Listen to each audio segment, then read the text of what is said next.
Let's end this debate right now. What came first, St. Thomas Carnival or Crucian Christmas Festival? Well, Crucian Christmas Festival became an annual event in 1952, and St. Thomas Carnival became an annual event in 1952. However, the first organized St. Thomas Carnival was in 1912, and the second was in 1914. But really, the major discrepancy lies in the words annual and organized.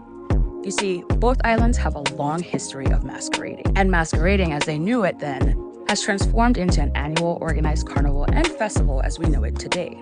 Take the account of Mrs. Hayes, who published an article in Harper's New Monthly magazine in 1871, detailing masquerading on both islands. As a first-time visitor to both islands, her accounts are very detailed. She mentions our barbaric bambula dancing, Quill Bay, and the atmosphere on the island around allowing masquerading. Details account like these are rare because masquerading was a lower-class pursuit and of little interest to people who would document life events. And when they did document masquerading, it was often in a derogatory tone.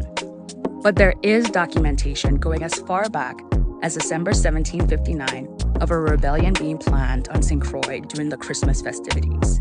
And as we begin to tie rebellions to gatherings and gatherings to masquerading, it's not far-fetched to place our masquerading timeline even further back, say pre-1733, before the St. John Revolt. The enslaved on all islands typically had 3 days off between Christmas and New Year's. They had Easter Monday and Whit Monday, and later Three Kings Day.